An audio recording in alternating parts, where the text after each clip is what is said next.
Hello, ladies and gentlemen, and welcome to a somewhat haphazardly re-recorded episode of episode 19 of the Gitcast podcast series with me, Gitbag the Great, and my regular and commonly reliable guest, Flash Suppressor. Flash suppressor on deck. Yeah, I only noticed a few days after uploading it that the last iteration of the episode 19 of the podcast series actually didn't have any audio in it. And immediately after screaming myself to sleep, I decided I'd delete it and just record a new one because can't quite frankly have anything like that up there, and it just looks a bit unprofessional, really. I mean, not saying that any of this is professional, it quite clearly isn't, but I hope everyone kind of gets my drift. We understand you don't want to bring shame to your family. Yeah, like a podcast series that gets like 10 views an episode brings shame to my family. But I mean, I just thought anyway, it's a good common courtesy to delete it because, well, what's the point in watching a 1.5 hour podcast where there's no audio, because that's the main thing you're watching it for, is to listen to it. Yeah. Yeah, I mean, like the old sort of thing goes whenever we start any of these episodes is, if you don't like the gameplay in this video, by all means put us on in the background, because this is a podcast, so... and I kind of just made that a bit moot and redundant with the fact that it was silent throughout. Mm. I'm not entirely sure how it happened though, because I definitely had the mic on, I definitely set up fraps properly, and I did everything as good as I can, but I think it may have been something with the in-game audio, which I'm pretty sure I've sorted out now. Yeah. I don't know. I can't explain it either. I mean, it seemed to be going pretty well, and it's actually quite a shame because I think it was one of our better episodes. Yeah, it was gutting, but I mean, I guess these sort of things do happen, but then again, I should have been a bit more mindful of, like, how I was setting things up technically, because technical faults can happen sometimes. I remember recording a whole episode of, I think it was a Dawn of War 2 playthrough episode a while back, and I ended up having to re-record it because the whole episode was just audio and just a black screen. Yeah. Well, yeah. Now, that happened a couple of times with our World of Tanks podcast as well, didn't it? Yeah, it did.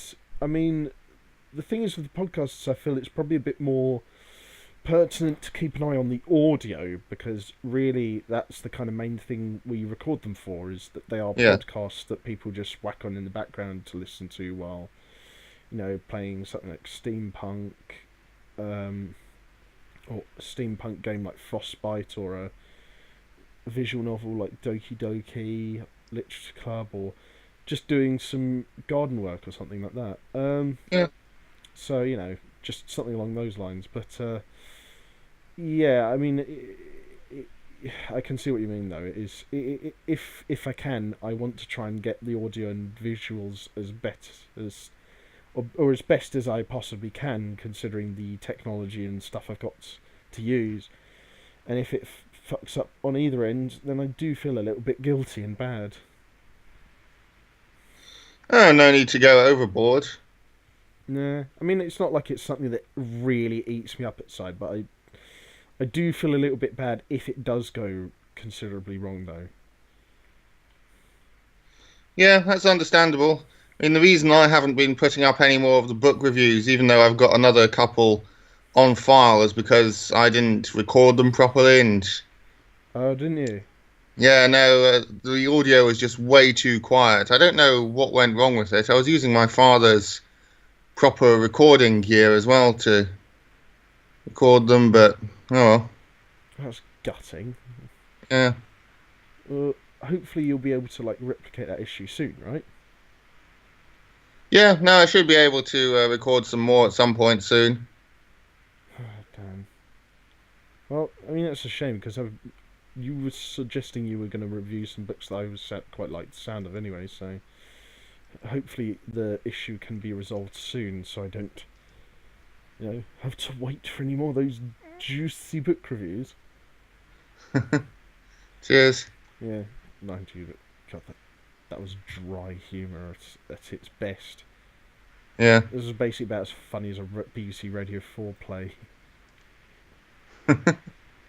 It's, Yeah. it's just like I always find like when I listen to those that the way they try to make things sound funny is so archetypally like dry and British and just it's just like think to anyone from any other culture it probably doesn't sound very funny at all. Yeah, no, I know what you mean. But speaking of radio, I have been listening recently more actually to the news on the radio on my phone, in particular LBC. Yeah. God, I mean, like I appreciate shows like that a lot, but some of the people you get ringing in are complete nutters, and you just think, I know, yes. It's what's that? It's not Any Questions.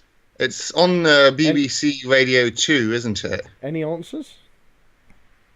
Yeah, maybe. That's the one where people just ring in on current topics and give their views. Yeah. And they always, and I actually kind of appreciate that because the moderator that they get for it plainly just doesn't take these people at all seriously. And, you know, she always makes sort of subtle jibes towards them and kind of insults them without them sort of realizing it. Mm. The weird thing is usually I would say, oh, that's a bit uncalled for, but like, to be fair, she gets some complete nutters ringing in on that Yeah. shit, and I'm just like, yeah, just get in the bin, just, it's just, and it just honestly, if you ever get if anyone ever gets a chance, just listen to any answers for like about half an hour, you'll see what we mean. But I guess speaking on the issue actually of or the not the issue, but like rather the topic of things you've been doing recently. As usual with most of these episodes, how's your last week or so been? Oh, it's been going pretty well. I've had a number of different job applications that I've sent off to various places. Hopefully I'll hear back from some of them soon. Yeah, apart from that... Oh, nice, I killed the chap. Apart from that, what have I been doing? Well, I've been... yes, I've been... just getting my CV worked out, and I've been taking regular walks, going down to do my regular fun run, and it was rather fun last week actually. On Sunday, I was sort of drafted in to oversee the junior park run, which is where people under the age of 12. So there are basically everyone there from like 3-year-olds to. Sorry, I don't want to interrupt you, but for some fucking reason, my cruiser just decided to autopilot to the left and steered me right into a fucking torpedo, and I died. Oh dear. The game does that sometimes. I'm just like, why? I didn't tell you to do that. I was steered into a fucking torpedo. Stupid fuck. Oh dear. Sorry, what were you saying? Yeah, no, I was talking about. Well, first of all, can you see over there that battleship? Which one? It's marked in yellow as if it's a member of our. I think he's trying to do a battlefield platoon. But anyway, Right. as you were saying. Yeah, sorry. Yeah, I volunteered to act as a marshal for the junior park run, which is where young people can, well, you know, like 12-year-olds and younger can go and run without adult supervision, as it were. Yeah. And yeah, it was quite fun because there were lots of fairly small children there as well. Actually, it was quite. So it was like a fairly sort of like mixed. Let's die. It was a fairly mixed group of people then. Yeah, it was. They were really cute, toddling around. There were some parents with pushchairs and so on. And there were some toddlers going around on their father's arm and all the rest of it. And they all wanted to give me a high five as they passed. I was really just standing there and making sure that all sections of the track were visible at all times. So It was you quite fun. so you're basically like the convener or the supervisor, essentially. Yeah, pretty much. It was fairly nice. And then, yeah, after that, I went straight down into town and had a bit of a walk around. Unfortunately, I got dive bombed by a seagull that got it into its head that it was a stuka. So then I had to try and find a dry cleaners, only none of them were open on a Sunday. So I had to go and put my nice big coat in on Monday, and I should be able to go and collect it today, fortunately. Oh yeah, because I remember you were telling me about that when we went out to Seven Sisters on uh, Tuesday, and you were just like clearly sort of quite miffed, so to speak. Yeah, But that's the first time it's actually happened to me in Brighton, which is quite amazing, but there we go. I haven't had like a seagull or a bird or anything shit on me since like I was in secondary school. I think it was when I was in year 8, and I had a seagull in uh, North London crap on my blazer. But oddly enough, considering I've been living in Brighton now for like 3.5 years, I've never had it happen to me while I've been here. Hmm. But Yeah. what else have you been doing then? Well, apart from that, there was our time at the Sci-Fi and Horror Film Society, which I'm sure we'll talk about briefly in a minute. Yeah. And then there are two times now. I keep forgetting them because of the podcast that never was. We've actually got two films to talk about Oh from the yeah. Sci-Fi and Horror Society, this podcast. Yeah. And apart from that, we went out on a bit of a trip together, didn't we? Yeah, to Seven Sisters on Tuesday. I mean, I could say like how my week has been, but honestly, not much has happened recently. I've just been trying to wean out a bit more information about my trading internship and sending Yeah. out some more part-time job applications. But the main thing of my last week has been um, us going to sci-fi meetings and going to Seven Sisters and going to the cinema last night. So I guess we could just sort of parlay into those sort of things, really, because that's basically all that's happened to me over the last couple of weeks. Um, but Yeah. So shall we begin with sci-fi and horror? Or shall we begin? Actually, I think it would make more sense to begin with Trip to the Seven Sisters. yeah, I was thinking that as well, just like because the Sci-Fi and Horror Society meetings always parlay into a sort of film review. So I was thinking maybe good to do that later, because we've got a few films to talk about, not in like massive detail, but like we've got definitely some thoughts on them, some old, some new, yada yada, ding dong doom. Um, but yeah, I almost forgot that we had organised to go to Seven Sisters this week, and then you reminded me on like Monday when we went to the Sci-Fi and Horror Society meeting. I was like, oh yeah, and but granted, Yeah, so it was touch and go there for a while whether we'd go because we didn't know what the weather would be like. yeah, But actually turned out really nice, didn't it? yeah, I was kind of a bit skeptical about it as well, considering how poor the weather had been over the course of the the weekend. Hmm. Considering I'd been up in London, and the weather there over the weekend had been terrible. So I was just a bit like, if this does come off, then it's going to be a bit cagey. But we managed to go at a really nice time of day. The weather was really superb, actually. Um, and we, generally speaking, had a pretty good time. I thought it was actually going to be more of a little village, Seven Sisters, but it's really just more of a like a natural open park, isn't it? Yes, it's a nature reserve. It's sort of this preservation of this estuary, this little sort of floodplain marshland that has various sort of bits of historical and natural significance to it. It's mainly a nesting ground for various exotic birds at certain times of year. We weren't really there at the right time of year for that, though. But no, we had a nice time. We arrived there. The first thing we did was we got ourselves an ice cream from the ice cream van. A Yeah, nice typical British soft ice with a flake. yeah. Always good. I'll probably be putting up an edited vlog of our adventure there in like the next week or two after I've edited down the vlog footage. But literally, you guys will see like literally one of the first things we did when we got there was we saw the ice cream van and we were just like, yeah, I could do with a 99 flake. Yeah. But it was yeah, it was ages since I'd had one, and it was actually really nice. And it was like just the quintessential British way to start off a rambling trek and hike sort of escapade, wasn't it? Yes, it was. Now that was really good. And then we walked along. We actually walked along a route that I'd never been down before. Walking along the base of the sort of ridge of hills that eventually morphs into the cliffs.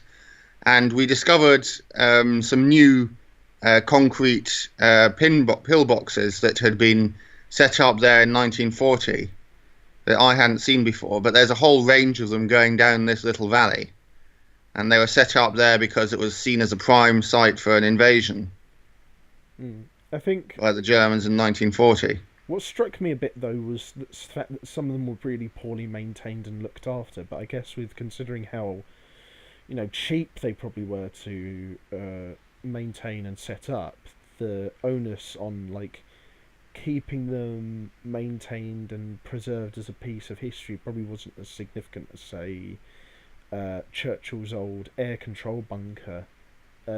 No, So I mean there are literally thousands of these things all along the south coast. yeah, like, and they can only hold like 2 or 3 people in them at a time, so they're Yeah, not exactly most of big. them though were sort of barred off from what I could tell. You couldn't actually get Yeah, into them. We went into like one of them, and then there was one that had sort of been used as a bit of a tip, which was kind of sad to see. But all the rest of it was really nice. yeah. I guess though, considering like how like low cost they were, it probably makes sense. Hmm. But I was like quite uh daunted at near towards the middle of our walk when I saw what we had to climb up because you said, "All right, we're going to go up that," and then you pointed to this massive cliff. But Yeah. to be fair, it had a few paths going up it, so I thought, "Oh, okay, maybe it won't be so bad." And I did think I'd get awfully overly sort of like sweaty and stuff because I had my Charlton Athletic hoodie on. But considering how windy and cold it was, it kind of Yeah. offset like getting hot from like walking up such a big steep cliff. And it was actually quite a good bit of exercise that didn't overwork us. I don't think it was actually quite a sort of rousing jaunt. Yes, it certainly was. I mean, I was actually surprised as well because normally when I'm not unfit, but when I climb up there, I'm usually sort of out of breath by the end of it. But this time I just wasn't. It was quite a pleasant surprise. Yeah, I was kind of much the same as well. Like I'm shorter and much smaller than you, but I would say I probably have very little, if anywhere near as much, uh, leg space and length as you, so I'm less able to cover more ground in an instance. Um, so I thought I'd really struggle, but I actually didn't find it too bad, and if even more so surprised actually because I haven't been very physically fit for like quite a while. I'm not like crippled or anything, but it's just like generally speaking, I'm not like an athlete or anything like even close to that. So, but I actually dealt with it fairly well, even considering that I had a backpack on and a hoodie on as well. So, And you were carrying an extra heavy load. yeah, that's the thing. A few days before this trip, I'd been to mine and Phil's favourite liquor shop in Brighton, and I'd gotten a bottle of port because, I thought, oh, it might be nice to have a bottle of port on me at some point. Forgot to take it out of my bag the previous night. Ended up for no good reason other than I forgot. Walking up this massive cliff in Seven Sisters with a great big 3/4 of a litre bottle of port on my back, and I was just like, when we sat down at the top of the cliff to have some snacks and a drink of water, I just reached inside my bag and I felt this wrapping of paper, and I just thought, oh my fucking god, I'm an idiot. And it's just like, fortunately the bottle wasn't sort of like damaged or anything like that, but it was still, I was just like, why did I just not check my bag this morning? It was like, oh, it was so annoying. And it's not like super heavy, but it did like make things a little bit more tricky in just how fast and easy I was able to get up that hill. Yeah. No, I mean, once we were up there, though, it was really pleasant. We had a nice time looking at all the little boats and, in some cases, the larger ships that we could see from up there. Mm. And There was actually quite a few cargo ships going past there, wasn't there? there were a number of cargo ships. There are actually slightly fewer sailing boats than I normally see when I'm up there. Mm.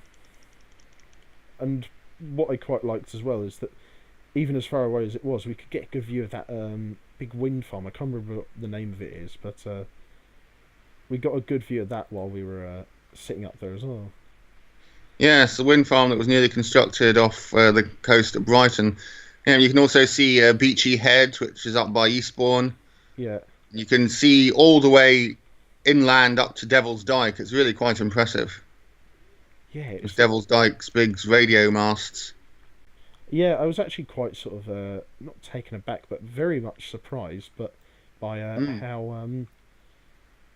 how tall the cliff we were on was. Yes, no, it's got to be one of the highest points in Sussex, definitely. Yeah, by far. I mean, it had such a commanding presence of the valley that we were over because, for those of you who don't at home who don't know, Seven Sisters is essentially an old sort of like, what was it, chalk quarry that got indirectly terraformed and such. So it's become essentially like a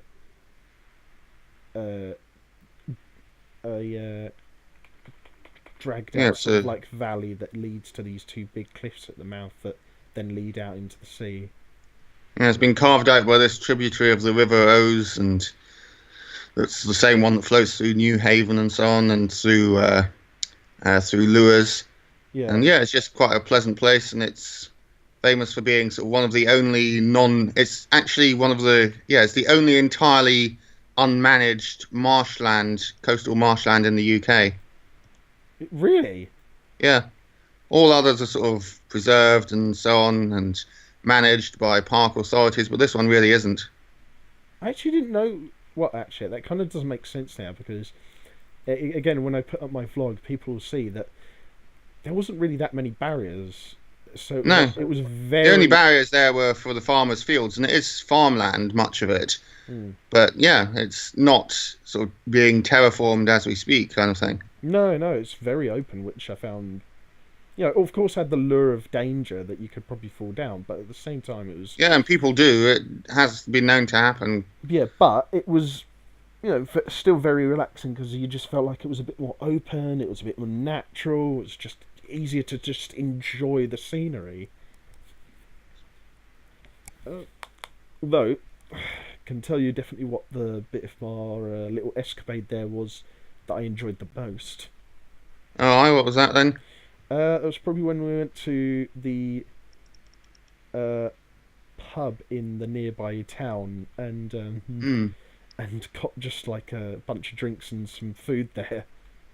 Yeah, that was nice. I mean, you had this whole big platter of various meats, and I had dough sticks with various nice dips, and then I had a vegetable tart, which was really quite lovely. Yeah, of course, there was also the other surprise event that happened to us on the way to the pub, but I think we'll leave that as a surprise for your video vlog. Yeah, well, it was quite entertaining and exciting, but there was something we saw on the vlog that was just for history buffs like us was just a joy to behold. But probably the bit of the trip. This makes you sound so British. It's like probably the bit of the trip that I enjoyed so much was going to the pub because yeah, I genuinely think like that starter platter I had was really nice. It was like, prawns and chorizo and like olive oil. Then there was some calamari rings. There was some, sweet chili chicken wings. There was some lamb kofkas in sweet pepper sauce and some garlic bread and some garlic and chili mayonnaise. And then you had an admittedly really nice looking what do you call it? Mixed roast vegetable tart with like a bunch of like butternut squash on top. Yeah, and spinach and red onion and all the rest of it. It was really good.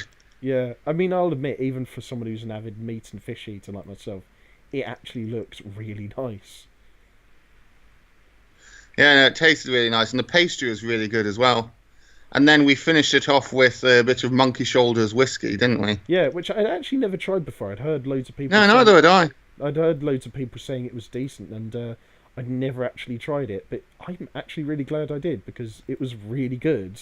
It was like not as like strong as like Famous Grouse, which I always drink, but it was still bloody good though. I'll admit. Yeah. So generally speaking, without spoiling too much, what was probably your favourite part of the trip? Because you were Oh the well, one. without not counting the not counting our just not counting our little encounter on the way up to the pub, probably exploring that new pillbox because I've never actually been inside any of them before. Really?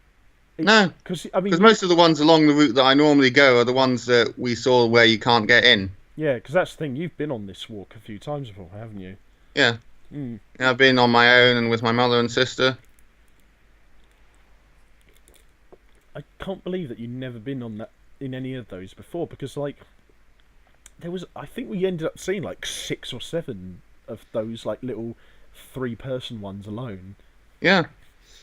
No, but most of them are sort of barred over, and Yeah. yeah, probably fair enough because they're probably dangerous. Yeah, some of them are probably so old now that they probably are a little bit structurally unstable. Yeah. And like, there's probably like some that are just used as tips, so they've got like needles and stuff in them, so you probably Yeah. just don't want to go in them anyway. But yeah, no, honestly, if anyone ever is looking for a good sort of like, natural, healthy place to have a walk and a bit of a jaunt, and go and see a small, nice bit of sand, and on a like little strip of like almost untouched beach at the end of Yeah. this valley, or just go on a walk along the cliff sides. It's a And there's really also stuff for the more adventurous there, like you can go kayaking along the yeah estuary, can't you? yeah like there's a bunch of things to do around there that are all very natural and relaxing, and the fresh air around that area is amazing because it's like only Mm. got a handful of cars and buses going by, so it's mostly untouched. And then yeah, like we said, there's a really nice pub there that you can get some good food and drinks at. So honestly, I would recommend if anyone wants to go on a good nature walk, it's a good Seven Sisters is a good ticket to book. I mean, you don't have to book anything; you just have to get a bus there. But still, I definitely recommend it. Mm. I'm glad you recommended it to me actually as well. I think I would like us to go back there again sometime because I really want to try the free range ham, egg, and chips at that pub actually. Yeah. No, that does sound okay, actually. Yeah, but of course, as always, that's not been the only thing that we've been doing at the behest of our own intuition. We, as always, have attended a couple of uh, sci-fi and horror society meetings at the University of Sussex since the last actual video that had actual audio on it. Yeah. And the one we went to, I guess we should probably go with the one we went to most recently because that's the one that's probably the freshest in our minds. It was Animation Week this week, wasn't it? Yes, it for was. the topic of the week. Which I was really looking forward to, but the film we ended up going for, I thought sounded interesting, but I honestly didn't like it that much. No, neither did I. I mean, But it was interesting, and I don't know. I thought I normally preferred these kind of cel-shaded graphic styles, but I think that may be more for like video games than for actual animation. yeah, And honestly, I don't really see much reason why this film was animated. But first of all, what was the name of the film actually? Before we go on review it and don't actually tell the audience what it was. Don't you remember? Yeah, well, I'm just sort of giving you a sort of excuse to jump in. Wait. Oh, thanks. Well, if you remember and I don't, why don't you say it? Well, you're in charge. Okay, how about we just both admit we don't remember what it's called? What? Well, then why did you go on that fucking escapade first, you donuts? I thought you knew what the fucking name of the film was. Well, I don't know. I thought you might have. I thought you might know it. Hang on. Wait, was it something like Scanner Darkly? Yes, Scanner Darkly. That's Yeah, it. that's it. Yeah, yeah, it came out quite a few years ago actually. It had it has quite a few recognisable faces in it, as Robert Downey Jr., Woody Harrelson, Keanu Reeves, amongst a few others. And yeah, like Phil says, it's cell shading over the models of the actors themselves, so it's got very realistic movement, but quite a unique sort of like visual look to it. Mm. Which, I'll be honest, the visual look to it and the animation is easily my favourite thing about the movie. Yeah, definitely. I mean, for a while I thought, why is this animated? What was the reasoning behind that?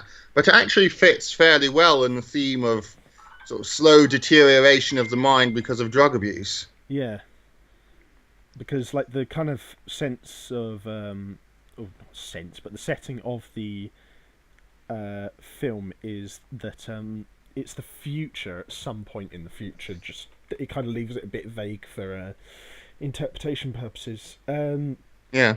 We're in the US, and there's kind of like this new drug that's come out, and it's like Substance D. yeah, it's pretty heavy stuff, and it causes some intense hallucinations. In fact, like the first couple of shots are visual representations of the kind of hallucinations and personal effects that it causes. Um, Yes, and they're very effectively done as well. yeah, and we're given the main character's viewpoint from Keanu Reeves' viewpoint, who plays like an undercover cop, of him trying to sort of like figure out the biggest drug ring for this particular substance in his local area, and if he's being fully moral while doing it. And Mm. you know, it tries to explore all the moral extremities of being an undercover cop in a drugs ring. So it's got a good premise, and the animation is really solid. Yeah. Just for me personally, I think it was like, and a lot of the acting's decent as well, because they've got a very talented cast. But I think everything else apart from that, just, I'm not trying to sound like an arsehole, but I probably will end up doing so anyway. Yeah. It just kind of bored me, to be honest. Yeah, no, it was sort of strange, really. What I thought, the first thing that I thought was this kind of reminds me of Withnail and I, that classic British film from the 1970s. The first bit with the depictions of sort of drug use and sort of semi-comedic representation of what it kind of does to you. Yeah. And then then by the end of it, it sort of becomes almost like One Flew Over the Cuckoo's Nest, with a fairly surprising plot twist that we won't spoil. Mm. But I think the plot twist at the end was probably the best bit. It really tied the whole film together. Honestly. But yeah, by that point it was a bit confusing. My one main complaint is that, ironically, it's to do with the fact that they got such a famous and talented cast to do it. Mm. They seemed like the actors were all just playing to type, really. Yeah, I could see that a bit, yeah. Yeah, so I never really saw anything other than Robert Downey Jr., Keanu Reeves, Yeah. and that one bloke who played in the Hunger Games films. Woody Harrelson. Yeah. Yeah, no, I can see what you mean, because like Woody Harrelson's his usual off-the-wall crazy self. Robert Downey Jr. is as enigmatic and as sort of eccentric as ever, and Keanu Reeves is as stoic and sort of Yeah. centered as ever. And I don't mind them doing it, but like when they're all doing it at once in the same scene, it is a little bit much if there's no good particular reason behind it. I'm sure you could probably make a scenario in a film setting where there's a good reason for it, but I just never saw it as having any real purpose in this film. And as a result, even though they had a highly talented main cast of characters and actors, with all individual and unique acting styles that strongly characterised their careers, They weren't directed in such a way that they could fully utilise them, and ended up either drowning each other out or not being able to fully utilise all their acting skills. Is that your landlord's cat? Yeah, Oh right, okay. she's coming to join us again. Yeah. How old is she again? 17 or 18, we think now. God, she's old. Like I remember my nan and granddad had a three-legged cat called Charlie who lived until he was like, I think 18 or 19. Wow. Uh, but yeah, I mean, what did you think of the cast? Because I thought that they had a lot of skill and talent on show, but whether through their own acting styles not clashing particularly well or the weird direction, they weren't really able to fully utilise their skills, which I found a bit disappointing. Yes, indeed. Now, there are all sorts of fairly strange scenes, and I think I was particularly disappointed by Robert Downey Jr.'s performance, to be honest, Mm, because he was supposed to be this sort of fairly crazy character, as he always is, yeah. and they sort of try and play him off as being funny, but he just never quite seems amusing in the way they obviously want him to be. And actually, I thought the best performance came from Keanu Reeves.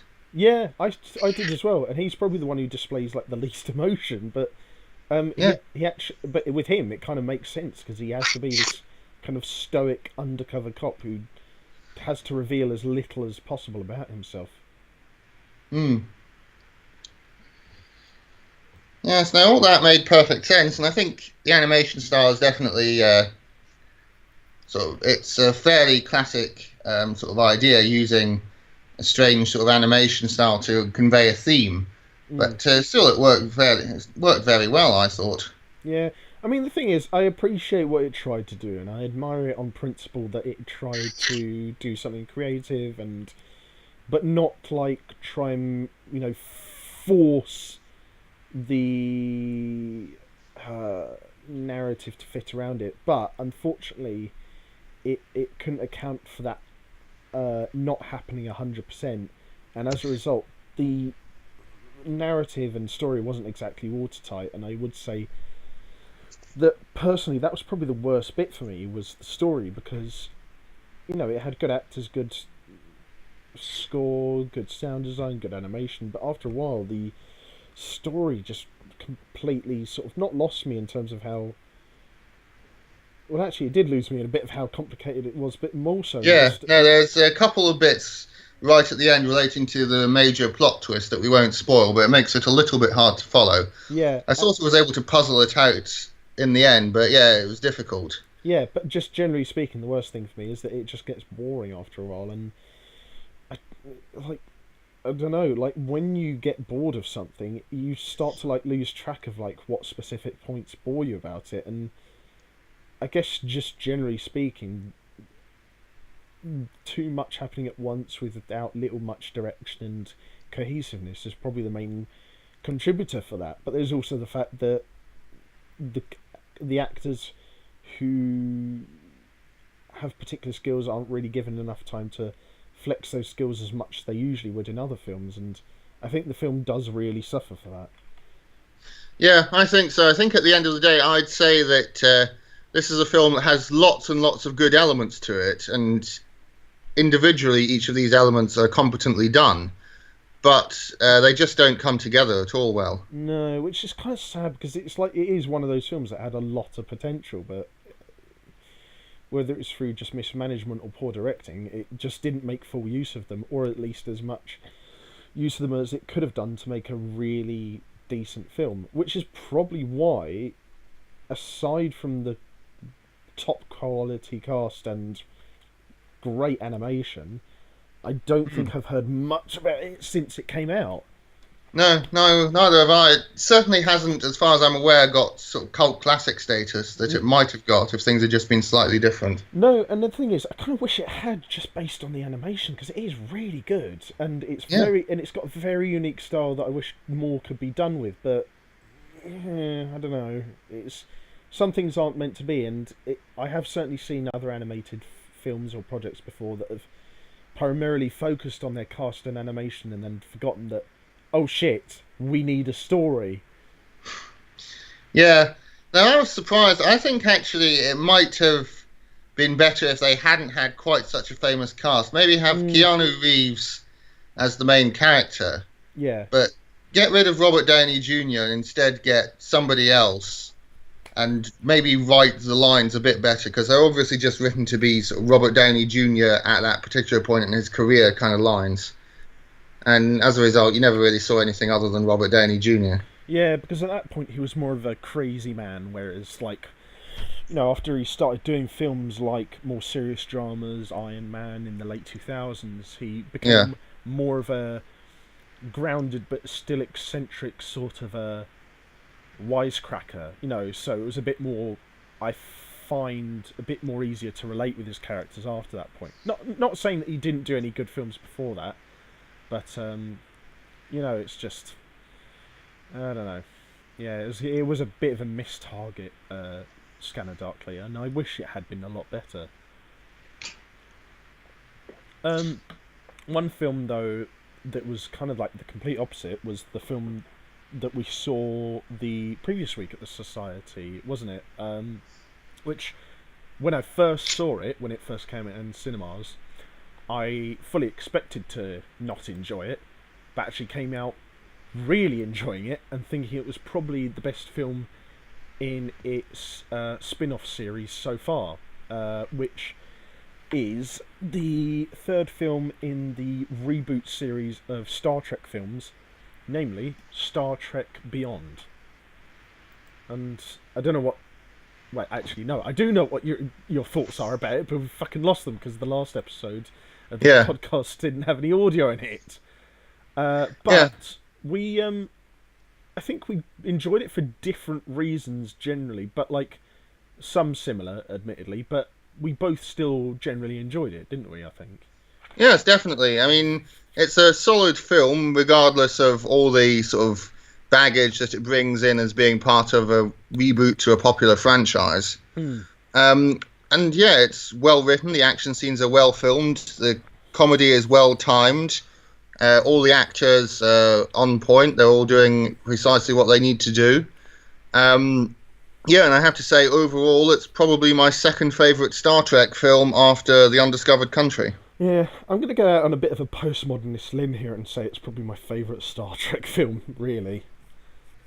Fair. And that's I mean, it doesn't have Christopher Plummer as a Klingon, but still. no, and it doesn't have Leonard Nimoy in it, sadly, because he did unfortunately die just before the film came out. Yes, which they handle very tastefully within the film as well. Yeah, that's the thing. Like him and the guy who played the play who gave Chekhov. Yes, Anton Yeltsin. Yes, Anton Yeltsin and Leonard Nimoy both unfortunately passed away before this film came out last year. But they were both given very tasteful sort of send-offs, and Yeltsin's last few scenes like are clearly sort of like edited a little bit, but like they're done so in a very sort of calm and sort of like considerate way. And I really enjoyed the way they gave them both a send off, because when you have a big actor who's a critical part of a series who dies, you want to sort of make sure they're given as considerate and was well handled a send off as possible, as seen with Walker's send off in the Fast and Furious series, or what's the guy who played the Joker in The Dark Knight? Heath Ledger. Heath Ledger, yeah, when he was making another film, I can't remember the name of it, but he died during the filming of that, and so a couple of his mates, who were big actors, ended up digitally performing for him in the rest of his scenes, so they could just complete the film for the memory of their fallen friend. I mean, it's a very delicate line to balance when something like that happens, but Yes. I am quite happy that the people who made Star Trek Beyond handled it as they did, because they did so very well and with considerable aplomb. Yes, I'd say so. And it's really easy to get that wrong. For instance, in The Last Jedi, which I know you haven't seen yet, the one part about it that, I mean, I know Carrie it's had Fisher. mixed reviews, but the one part about it that I really didn't like is the way they sort of handled Carrie Fisher's Yeah, death. exactly. Yeah, that's what I was just saying. Like, I haven't seen it yet, but I can already tell you were going to say Carrie Fisher. Uh, Yeah. well, just generally speaking, without revealing too much, what went wrong there that they avoided in Star Trek Beyond? Well, there's a scene, actually, ironically enough, very near the beginning of the film, where, without spoiling too much, um, the character of Leia is in a deadly situation, Yeah, and you think she's going to die, yeah, but the way they end up um, ending the scene is very strange, and it's obvious that throughout the rest of the film they intended for Carrie Fisher to play a much bigger role, mm, and so in the end they kind of don't deal with it at all, really, which is very strange. yeah, Yeah, and there's one thing that I think Channel Awesome's review of it pointed it out. It's a little bit almost insensitive, really, to Carrie Fisher, the way they filmed this scene. And I think, I'm not sure whether it was filmed before or after Carrie Fisher's death, but yeah, it was just a bit strange, sort of verging on being a bit sort of suspect and a bit almost insulting, really. I haven't really watched. I'm sure that wasn't deliberate, but it was just rather strange. Yeah. Also, I was going to say it's probably not wise to sail out into a Yeah, shooting range like that side on. yeah, no, I'm getting out of there. Yeah, maybe just peek around the corners of cliffs in the future. It was just like, because the thing is, what is that? Is that the St. Louis? Yeah, Yeah, definitely don't do it with the St. Louis. It's not particularly quick. I remember from when I no. used to play that thing. But yeah, I mean, I haven't really watched Channel Awesome since the change the channel controversy, which is No, neither have I, but this one came out ages ago. oh, was that before that it all popped up? Is it? Yeah, Okay, I see what you mean. But to be fair, just based on what you've told me and their supposition, I probably would say I'd agree with them on that point. Because if someone's died recently while making a film, you've kind of got to acknowledge it to some degree, even if you don't necessarily want to. So just kind of brushing it under the rug isn't exactly tasteful, is it? no, no, you're right. I mean, And yeah, it's just, I can't tell you precisely what the scene looks like without a bit of a spoiler. It's a minor spoiler, but a spoiler nonetheless. You know, when you see it, you'll know. mm, And it's I'm just rather strange, and it doesn't fit in with Star Wars continuity, and it didn't make much sense from a narrative standpoint either. I'm sure when I see it, I'll probably get pissed off anyway because Star Wars is like one of my top three film series. So Yeah. yeah, probably like right up there with James Bond and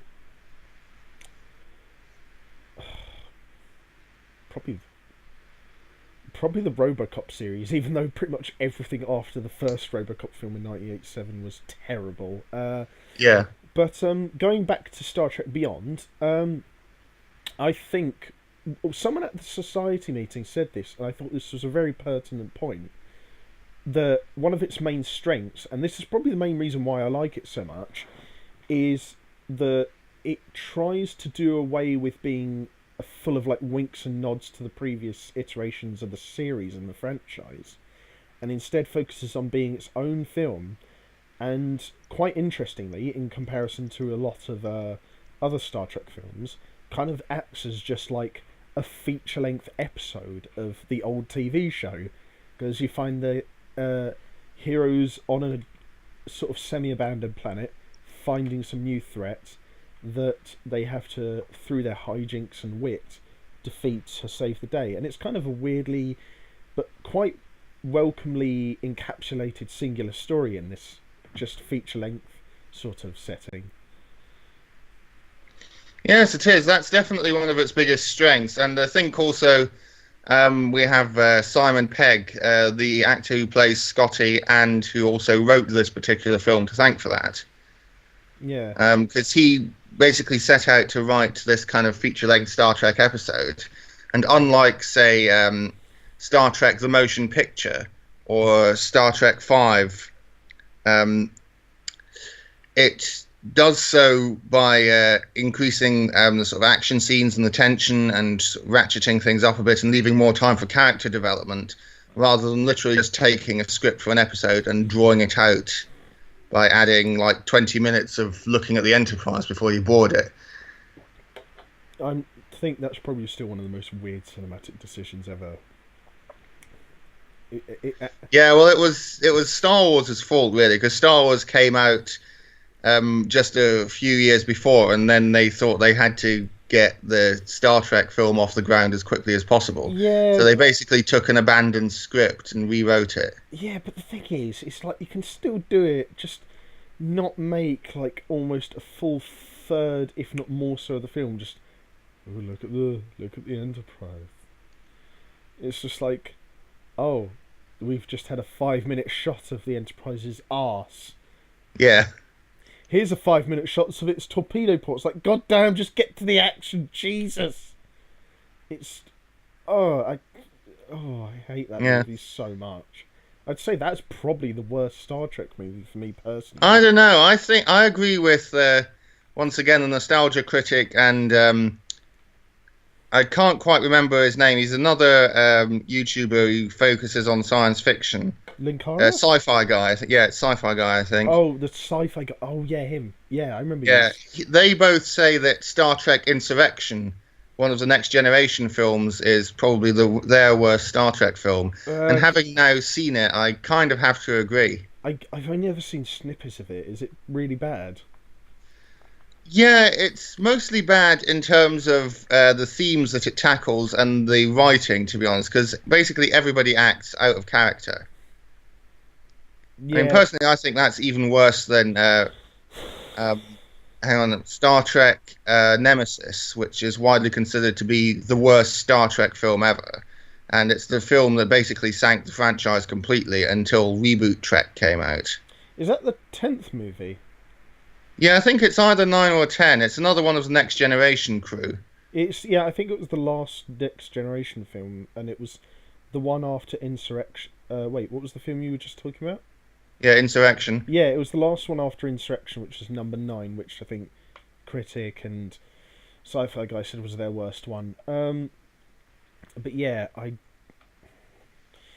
thing is, I don't know if I can hate Genesis as much, because it was a bit dull in places, but generally speaking, it was just a straight-up action film that wasn't particularly well thought out, whereas Insurrection was possibly the most preachest film in the series. Yeah. I mean... And it doesn't even preach the normal Star Trek values about diversity and technological advancement. It preaches the exact opposite.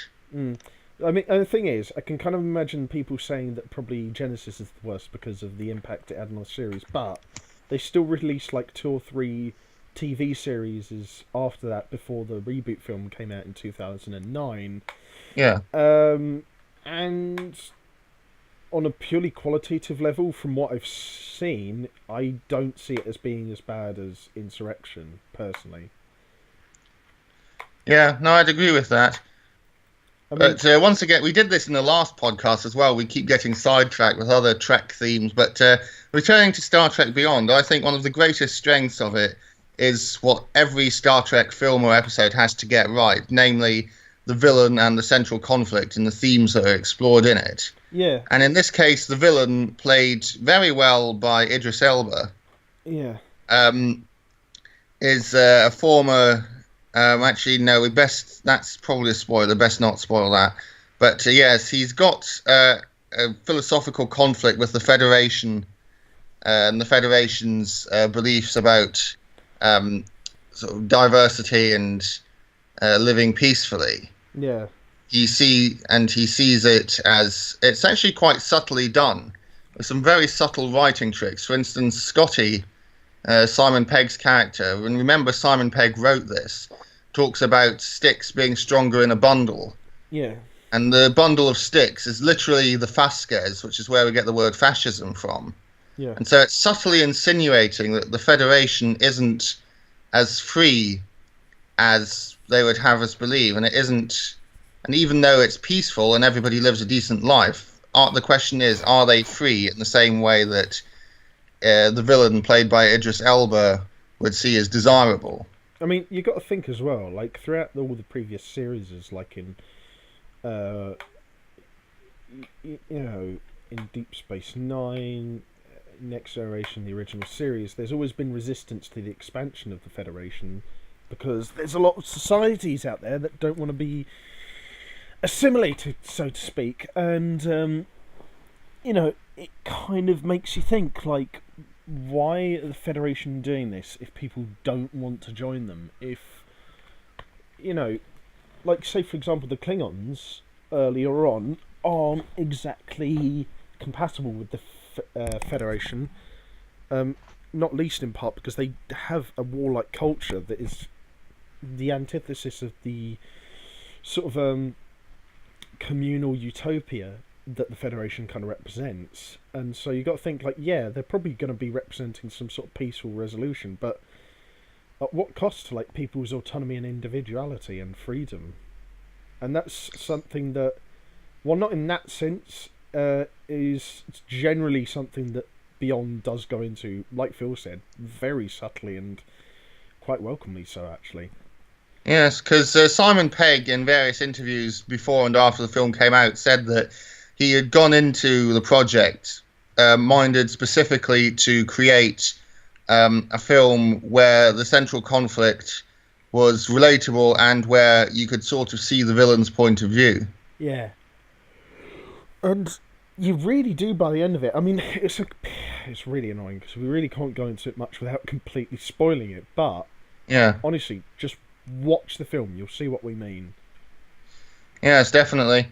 Apart from that, I think we both like the action scenes particularly. Yeah, I like the final duel between Kirk and Idris Elba's character, the main villain, because, well, first of all, this is the main strength of the reboot Trek films, in that they have the budget to have much better special effects and really play a lot more with the sci-fi themes than ever any of the TV shows did. yeah, And there's a great action scene in a sort of zero gravity environment where your perspective and your sense of up and down is being played with and all the rest of it. yeah.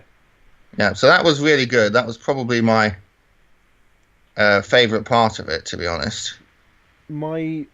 Probably my favourite fight scene was the fight scene between Ayala. Jayla, I think her name is. Shayla. Fuck. Yeah, you kept getting it wrong in the other podcast as well. I don't know why, because she's like one of my favourite characters. It's like, Yeah, she's one of my favourites as well. And I think, once again, the fact that Simon Pegg wrote it, who plays Scotty, her relationship with Scotty is probably one of the best aspects to it. yeah, because That's the best aspects of the film in general. he's very like centered and intelligent, and she's kind of sort of very innocent, but in the kind of sort of ignorant way, which but she's like very forefront and straightforward. But Yeah, and she's skilled in hand-to-hand combat and engineering. yeah, And in fact, yeah, her fight scene with her sort of nemesis as well, yeah, that is really well done, really well choreographed, realistic motions as well. I'd say that's probably my favourite fight scene in the film, personally. Yeah, that's fair. I just really like a sort of zero-gravity environment. And I mean, I honestly can't think of Star Trek really playing with the sort of fairly quintessential space theme of zero gravity, other than that one short scene in Deep Space Nine where the Doctor and one of the characters that had just come in for that episode Yeah, play in a zero gravity environment. yeah, So yeah, I think they actually do go a lot further into what you can actually do in this sort of universe oh yeah, in definitely. these films, just because they have the budget and the capacity to do so. Oh yeah, absolutely, and I really welcome that as well because it allows them to be a bit more, not risque, but like take some more creative turns that you wouldn't expect them to in a Star Trek film in terms of like how it's shot and the presentation of it all. And like I said again with the philosophical sensings, I really welcome that because it's a bit of a different turn to what the franchise usually is, and it's not even handled poorly. It's actually handled really well. I don't mind when certain series or franchises step out their comfort zones, just so long as they do it well, and they did do it really well here, I thought. Yeah, definitely. Yeah, and I'll also be just brutally honest. I thought Jayla was quite hot anyway, but Yeah.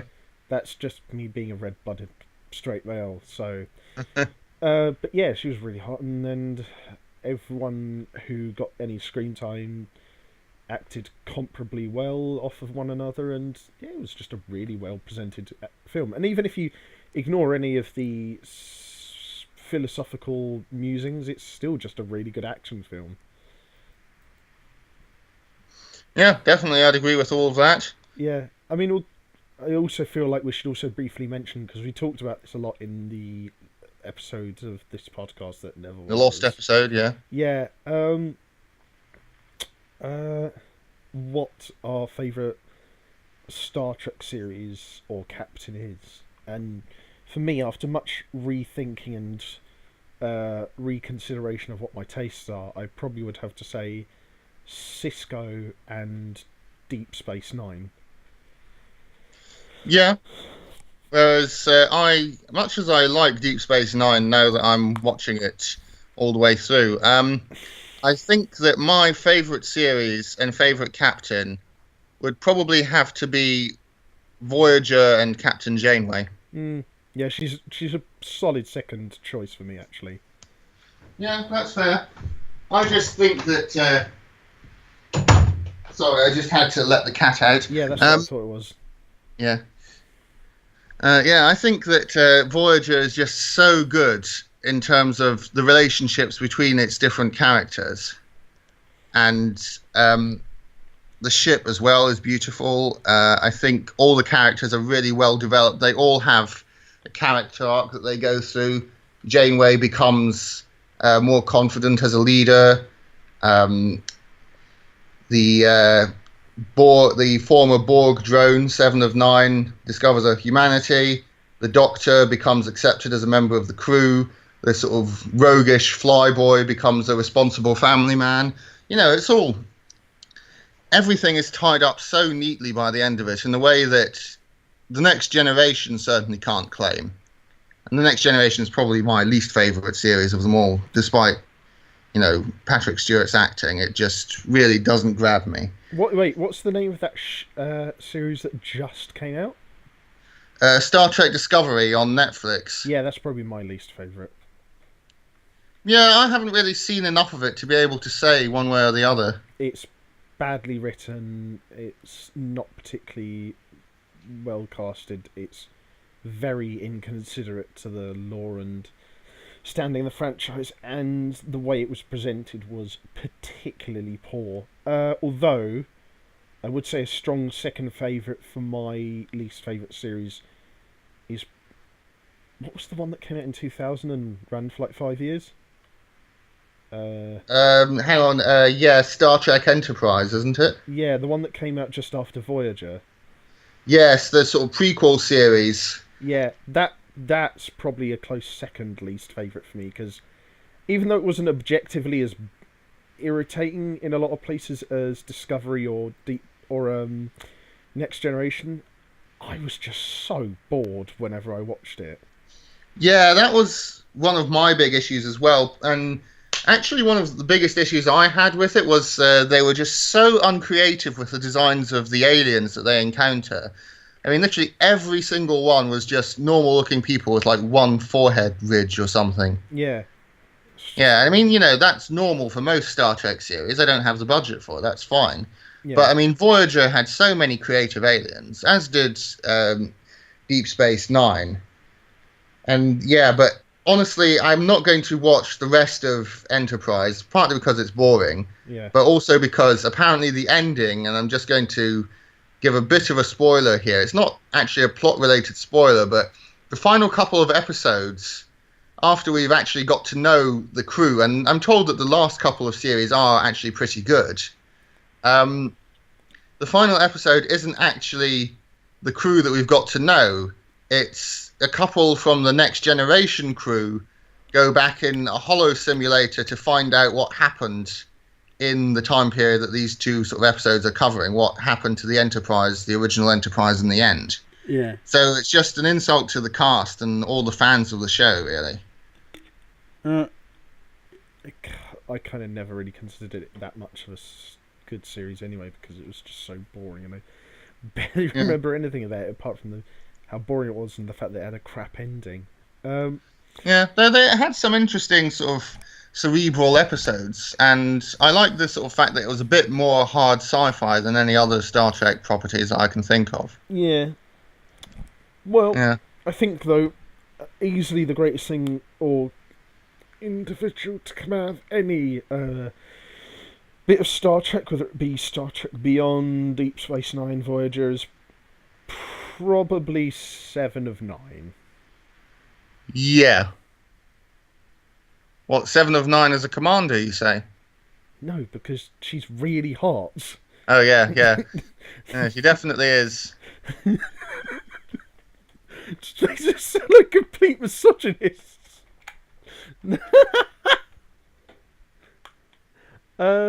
For fuck's sake. But I'm just.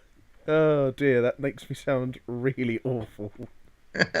Yeah. It's just like, oh Ted, what do you like about her, old boy? Fancy her Is competence? it her journey from being an enslaved drone to finding her humanity again? Is it her professionalism and her knowledge and her coolness under fire? Is it her organizational skills? Is it her occasional girlish nature that shines through when it's in the environment with people that she finds comfortable? Is it her budding relationship with the Doctor who helps her rediscover her humanity? No, no, it's her cat suit. Yeah. Oh yeah. What do you like about her personality? Her tits. Oh dear, oh dear. But I mean, yeah. I mean, in all fairness, though, she is a very interesting character. Yeah, Even she's just probably my favourite character. even outside of in the fact, Voyager. even outside of the fact that she is very physically attractive, she is actually very well played. And Yeah, even though it's not my favourite series, probably my favourite bit of Voyager outside of Captain Janeway is probably the dichotomy between 7 of 9 and the Doctor. They have really an interesting way of playing off of each other that I found just yeah, really fascinating to study. It was really quite yeah. The Doctor is probably my second favourite character after 7 of 9 really. because he's kind of similar to Data Mm, in that he's an artificial being trying to fit in with humans, but he already has emotions and everything. That's not his problem. His problem is trying to be accepted mm. and finding ways to express himself Yeah, he's. and be considered a full member of the crew. I think when I first saw him, I didn't like him as much, but then after a while, I sort of grew on him because Yeah, you because I mean, yeah, he has a really great character arc as well. He goes from being this sort of bossy, fairly unpleasant person to sort of becoming this kind of father figure and this sort of lovable um, the lovable man of many talents for the entire crew. yeah, and you kind of sort of become a bit more endeared to him because you've seen him be a right old prick at the beginning of the series to being Yeah, actually a sort of like matured and well-rounded person at the end of it who can really bring a lot to any crew. yeah, definitely. I mean, I think you can say the same about pretty much all of the characters, really, that they have a great character arc. I will say one problem, though, with just bringing it back briefly to 7 of 9 is the fact that Jerry Ryan and the woman who plays Janeway, whose name escapes me at the moment, they didn't have the best relationship on set, Oh, didn't and they that like kind each of other? translates. Yeah, no, apparently they didn't get on very well at all. And in fact, the woman who played Janeway didn't get on very well with quite a lot of the cast. But Uh, yeah, basically, I think they were sort of trying to set up this sort of mother-daughter relationship between 7 of 9 and Janeway, and it just never really worked because the actors had no chemistry. yeah. Yeah. And I will say, actually, Chakotay, apart from being a win for Native American representation, he's probably the best first officer I Yeah. can think of in all of Star Trek. He actually does what an XO is supposed to do. He takes care of the daily running of the ship, and he acts as a counterpoint to the captain, Hmm. I, pr- which is exactly what they're supposed to do. I probably would say, actually, if I looked at it now, that probably my favourite crew and ship is probably the one from Voyager, whereas my favourite individual captain is probably Cisco from Deep Space Nine. Yeah, I can see that. But I mean, I always sort of say Cisco isn't a starship captain. He's a soldier. Yeah, He's a military vessel captain. He's a commander. He's not an explorer. He's not. He's a person I'd like to go into battle with, but he's not a person who I'd like to go exploring with. I have to say that would probably be Janeway. yeah. The thing is, I can imagine that because like you're more judicious and considered than I am, whereas I'm a bit more headstrong and aggressive and short-tempered. So maybe it's just based off of our personalities and our sensibilities that you're more drawn to Janeway, whereas I'm more drawn to Cisco. Because I can probably imagine myself more so being a frontline soldier than an adventurer in the Federation. Oh, sorry, I rammed your ship. Not to worry. But yeah, I guess it's interesting though. How Yeah, it is. I tell you what. Before we sort of wrap up with the Star Trek section, because we've spent a fair amount of time talking about that, and we've still got our latest film that we've seen to review. Yeah. Which this is not something that we talked about in the previous podcast, but it's something that's been rattling about inside my head. Yeah. Which ship would you most like to be captain of? Because we've sort of discussed which crew we'd most like to be part of, but which ship of all the Star Trek ships would you most like to captain? The thing is, based on its crew, I'd probably say the one from Voyager, but based on the ship itself and its individual technical and mechanical capabilities, probably the one from Deep Space Nine. Well, the Defiant. Yeah, it's just, Yeah. it's big. It has guns. Yeah, that's very true. Personally, I think I probably prefer. The USS Excelsior as a ship, just generally, because it's sort of a good all-rounder. It's really tough, and it's actually really graceful. It's still sort of chunky, but it's sleek. Yeah. And it just looks beautiful. I really like it. Yeah, it's a very sort of ambidextrous ship, isn't it? Yeah. Yeah. Well, generally speaking, I think we've kind of given our thoughts on the Star Trek franchise. Yeah, I'd say so. Come on, yeah, torpedo. Generally speaking, I'd probably still say, even though I've changed my sensibilities to consider Deep Space Nine as my favourite series, I still think Beyond is my favourite film in the series. So yeah, that's fair. I won't disagree with that. I'd probably give Voyager, if we were doing a contemporary numerical rating, probably like a solid 7. I'd probably say somewhere between a 7 to an 8.25 out of 10. I would say a 7 of 9. Oh, for fuck's sake, Phil! Open for that one. Yes, she's very hot and is a great character, but that was fucking terrible. Oh, I actually feel physical pain at hearing that. You fuck. Jesus, that is bad. Although, to be fair, I've made worse jokes on my motivational joke series on the Titan Ted channel, so I can't really complain. Oh, God. I remember actually, I remember one time I did like a joke on there where I said something like, why do you get like smoked paprika in the shower to when you're having copial relations with your significant other to spice up your love life? And then and then I showed it. I think I showed it to I can't remember who, like my brother or one of my mates, and they just said, "Ted, please stop doing this."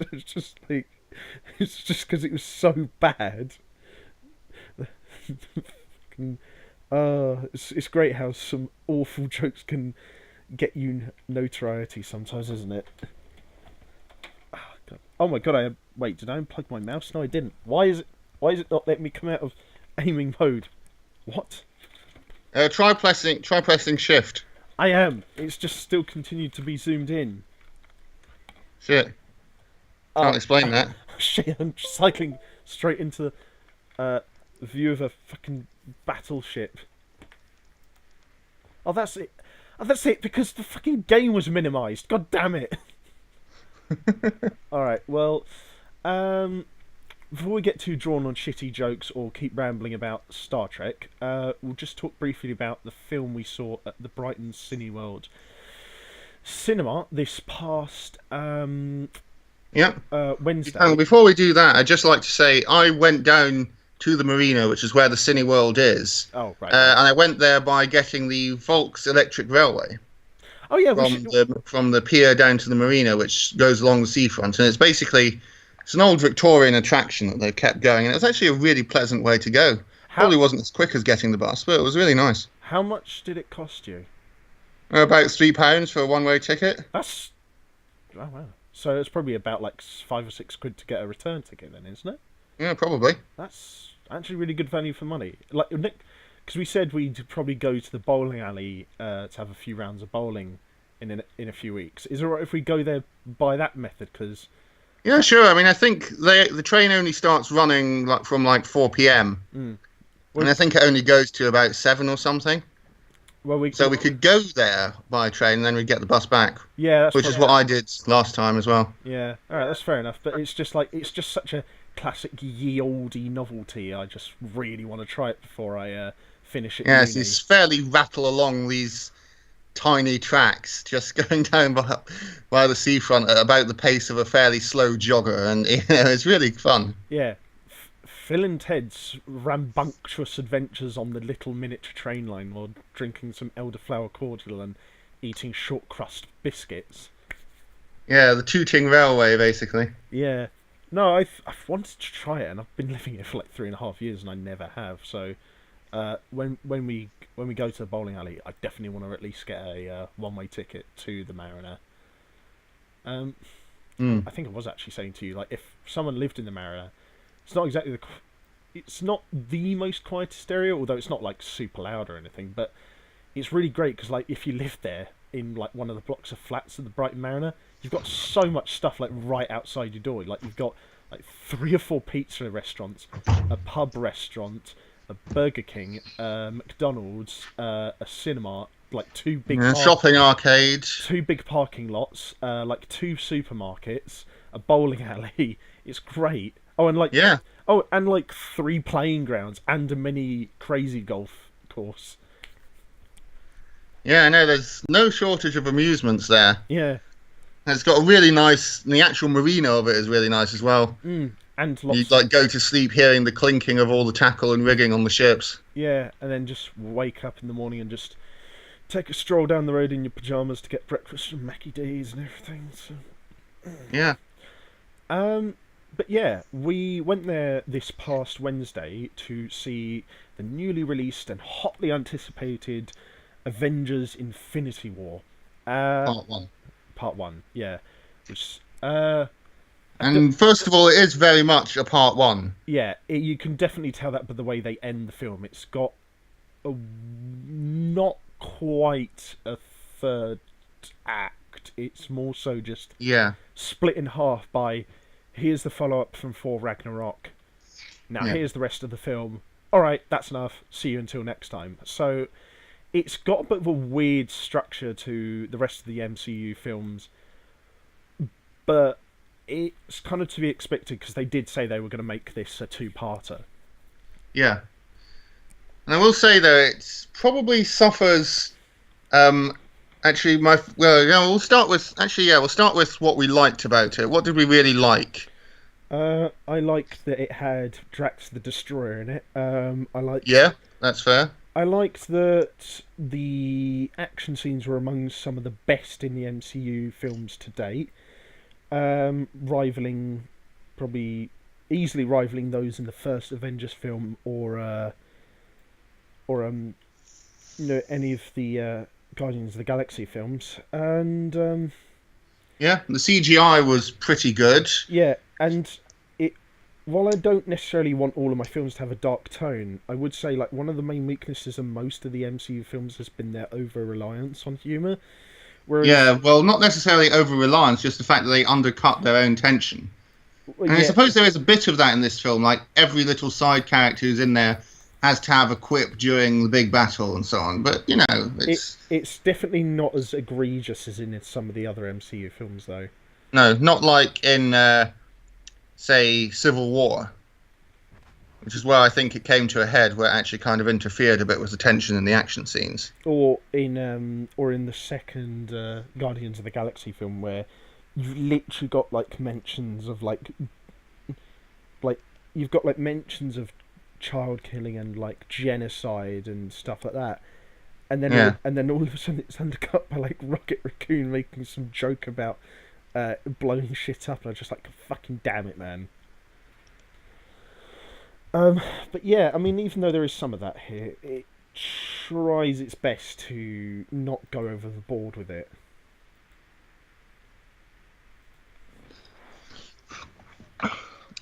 yeah, no, I'd agree with that. Yeah, in terms of other things that I really liked, the main villain Thanos. I mean, you know, he's not, his motivation isn't the most complex. He's another wants to take over slash destroy the universe kind of villain. Yeah, Sort of like the Fire Lord in Avatar or the Emperor in Star Wars, or Zarkon in the new Voltron series. And yeah, in fact, Zarkon in the new Voltron is probably the best comparison I can make for him. But anyway, they do humanize him to an extent, and they do go to great lengths to explain why he does what he does. And it's a lot, I think it's a lot more creative than it is in the comics, because in the original comics, his motivation is that he's met death in incarnated as a woman, and he falls in love with her. So his goal is to give her all the presents he possibly can by killing people. whereas, yeah, in this film, I think it's a bit more believable because he grew up on a planet that was kind of destroyed by overpopulation. He sees the universe as being overpopulated, and so in his kind of quite twisted way of seeing things, he sees Yeah, the only way of fixing the universe and its issue of overpopulation as being to kill exactly 50% of the universes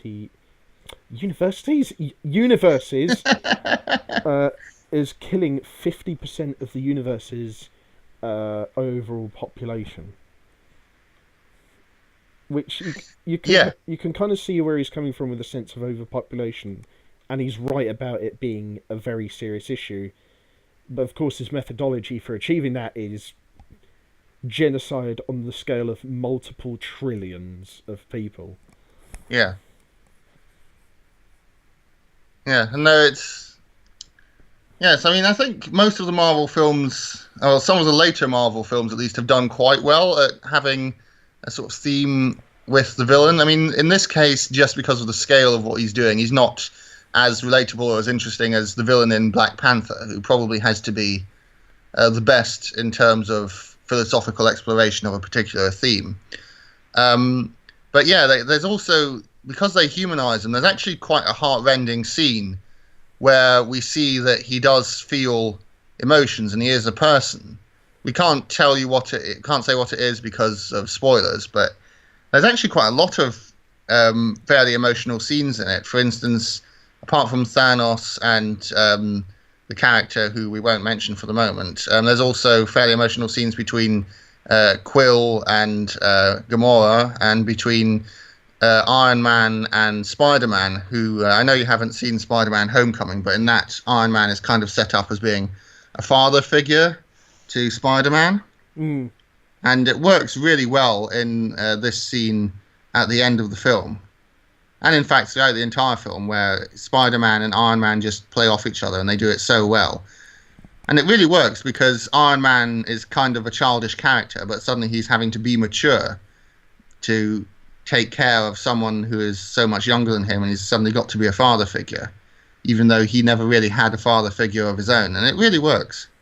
Yeah, it's quite tragic, sort of like the backstory of Peter Parker. But and like one thing I think that is gotten wrong with the quite a few iterations of him in the comics and films is that he can be seen as a bit whiny. But Yeah, he's shown to, while acknowledging his tragic past. Not to dwell on it as the entirety of his personality and conviction. And while I haven't seen Homecoming, I can definitely tell that that's the case here in this film. And Yeah, definitely. It's definitely. I think it's probably my favourite Spider-Man film, even more than Spider-Man from, was it 2002? The first Spider-Man came out. yeah, Yeah, just because they have the courage to not age up the character and then get an even older actor to play him. The actor was 19, I think, and he's playing a 16 or 17-year-old. yeah, So that's not terrible by most filmmaking standards. yeah, And they really sell it well. And, I read a couple of reviews in the Times and so on that said the Marvel superhero films consistently prove that superhero films can be any number of different things. And Homecoming is not just a superhero film so much as it is a sort of high school romance. yeah. And it works surprisingly well.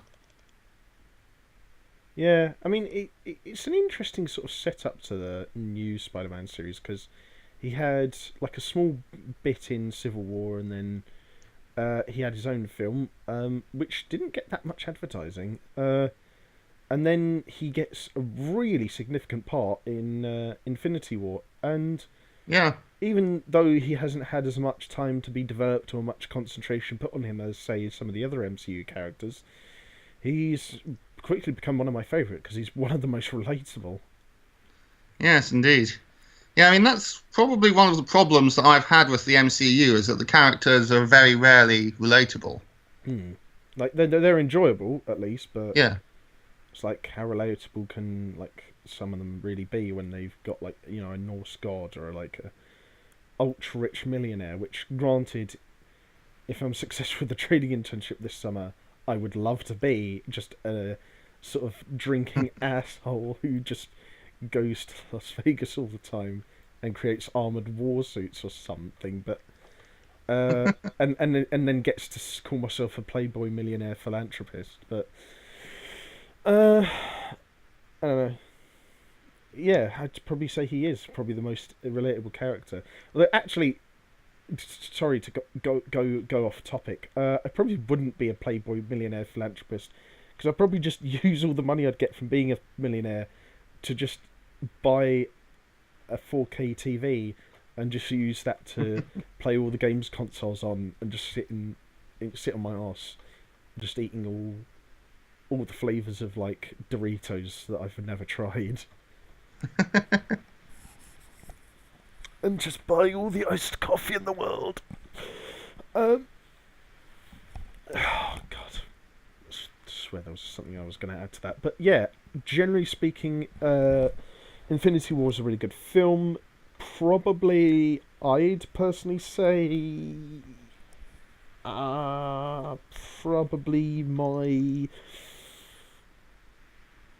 second favourite film in the MCU series so far, just behind, although very closely just behind, the first Avengers film from 2012. Yeah, I suppose that's fair. I mean, for me, it's definitely still got to be Winter Soldier as my favourite. Really? But yeah, no, I really like, because because if we go with the theme that Spider-Man Homecoming is a teenage romance, Winter Soldier is a spy thriller, Yeah. basically. No, I just like the Avengers, because before it, nothing like that had been done before, and it's probably Yeah. out of any of the Avenger films so far, it's probably the most well realized visualization of that. Yeah, no, I would agree with that. So I'd say it's probably my favourite. Plus, being a big comic book fan for most of my life, it was something I'd always wanted to see in live action. So when it did come out, looking back on it now, I probably do have a bit of a bias towards it. But it's just such such a well constructed general action film that I don't really think it's been beaten in that simple format since the franchise. Although, with its slightly more off-the-wall, unconventional plotline, I do think Infinity War Part 1 did come damn close. Yeah, yeah, I'd agree. I mean, I think the fact that we haven't really had the proper ending yet, we've got to wait for part two, sort of means that I kind of need to reserve judgment a bit. Yeah, and I would say though, until anyone watches it, don't watch any reviews. Just in the off chance that you see any spoilers, because there's a lot of like plot twists and crazy things that happen throughout Infinity Yeah. War. So I would say just generally just go and see it and just see for yourselves what you think.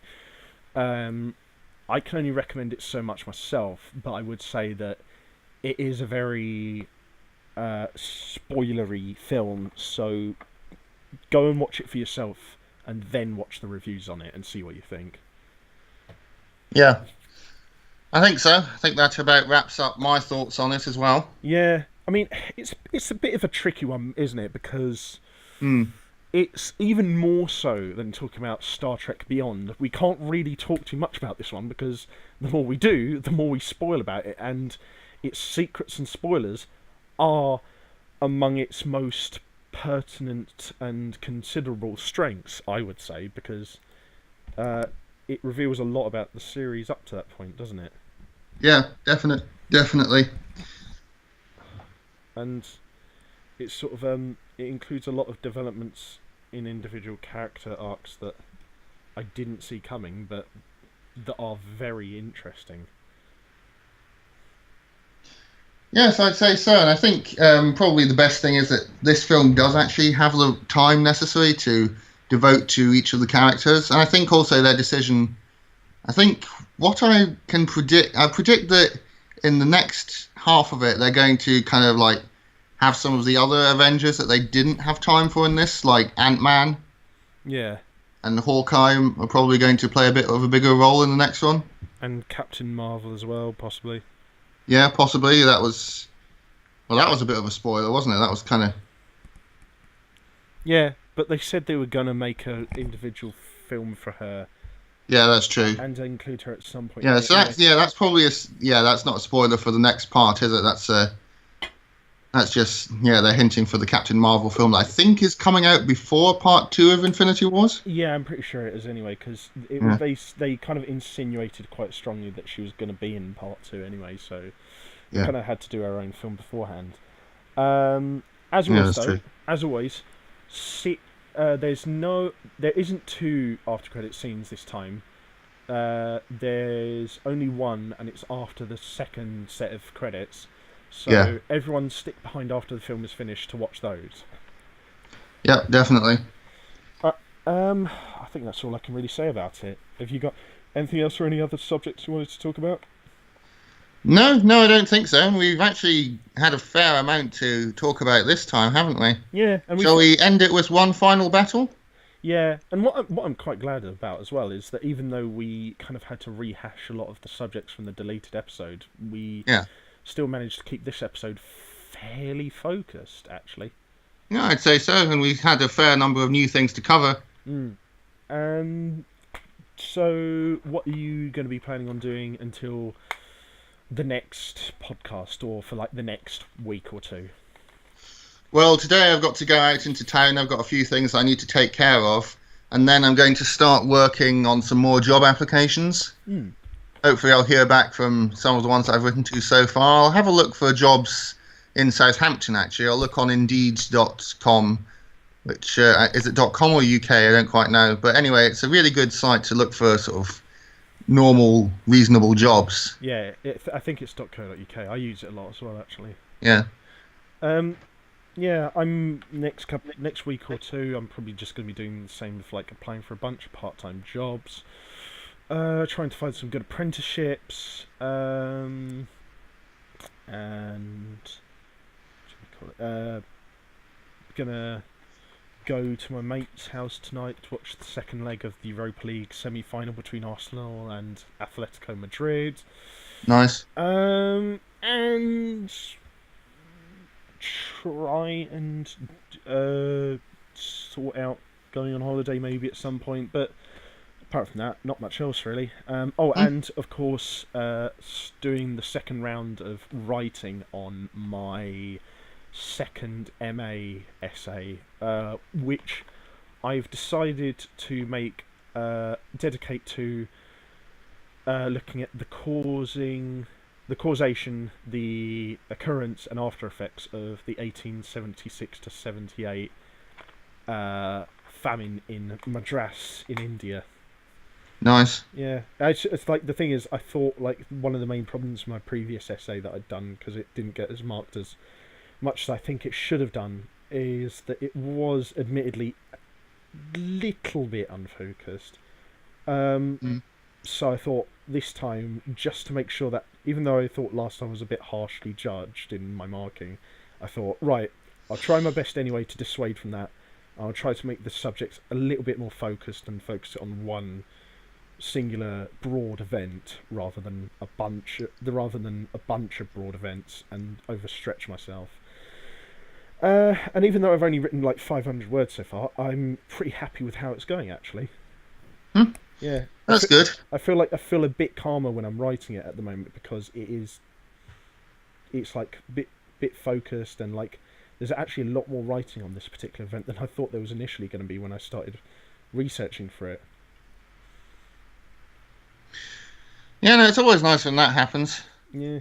I remember in the undergrad, it's always a bit of a gamble, so how much there is to write about a particular subject, how much has already been written, whether you can find something original to say. I mean, even if you don't, I think it's still worth paying homage to a certain subject, at least if you present it in an interesting way. Yeah. Because I've watched or read probably so many documentaries and books on the Battle of Stalingrad, but one thing that always sets out writings or documentaries on that topic to me is just how well presented they are, because it's a very widely talked about topic. Probably the best sort of source on it, or like not necessarily source, but like probably reading or documentary on it for me personally is probably Anthony Beevor's book on it, which I would fully recommend. It's a very depressing read, but it is fascinating. I don't know if you. That's probably actually the battle that I've probably read out the most in history, is the Battle of Stalingrad. Huh. Is there any, like, both of us being military history buffs, is there any like single battles that you feel particularly drawn to? Yes, I remember. Well, I usually sort of go through phases, but I remember for a while I was drawn particularly to the Battle of Waterloo. Yeah, well, that's a classic, of course. Yeah, I could recite the movements of basically every unit and hour by hour updates of what the action was. No, that was really one of my favourites. And I went and saw the model, the sort of massive model that they've got, the big diorama, in the Royal Green Jackets Museum in Winchester. Yeah. And it is really quite amazing how it's apparently got the largest amount of military figurines in any model display ever. I can imagine for like such a popular issue or topic to discuss as the Battle of Waterloo. Yeah. Yeah, sorry about that. I foolishly got myself killed in a very stupid way, so you don't have my support, unfortunately. Yeah, no, I think I might be about to die in much the same way. Yeah. Oh, I took out that chap's torpedo launchers. Could be worse. I think there's a few conflicts I tend to find myself being drawn to most. So I have quite a few different battles that I generally find myself usually being drawn to. Because I've always been particularly drawn to either the Second World War, the American Civil War, the Napoleonic Wars, and yeah, that's true. I really liked the Battle of the Battle of Gettysburg. Yeah, was one of my favourites. I was going to say the same as well, because it's just like, yeah, and the first Battle of Bull Run as well. Because Gettysburg is just like the ultimate embodiment of why scouting and battlefield research is vital. Yeah, and clear communications. Yeah, I mean, it really does show like communication research and scouting are probably just as important as the number of troops and heavy artillery you have. Yeah. And also, of course, there's the epic charge down the hill and forest. Yeah, went Yeah. so well for the Confederates. Yep. Yes, definitely. Absolutely. Definitely didn't lose them the most critical battle in the Civil War. Yeah. Fucking idiot. To be fair, it's probably the cavalry's fault. What was the name? Jeb Stuart. Jeb Stuart and his cavalry. If they'd been able to report back, if they hadn't got themselves sidetracked, Lee would have known full well exactly where the Union Army was. Yeah, I feel. And like... if he just decided to disengage and march on Washington, he could have got them off their defensive positions. Yeah, I feel like that. There's always something like that, isn't there? I feel like that was one of the main weaknesses of the Confederates during the American Civil War, is the fact that they had probably a better led army, but one with definitely worse,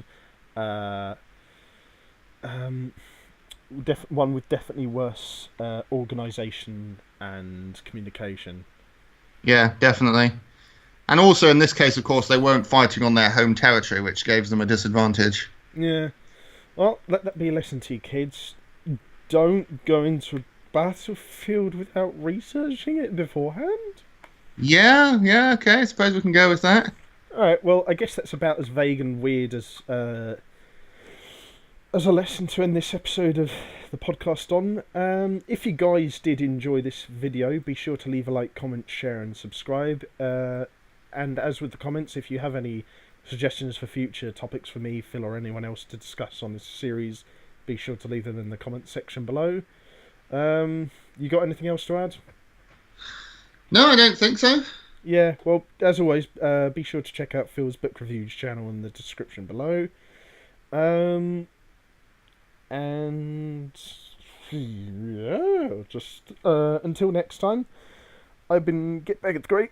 Have fun, stay safe, don't do anything we wouldn't do, and until next time, we'll see you guys on the battlefield.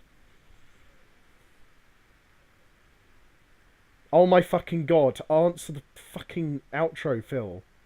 All right, sorry, I thought you just brought it to a nice, neat conclusion. Right, Flash Suppressor signing off. Ah, you fucking idiot, I always...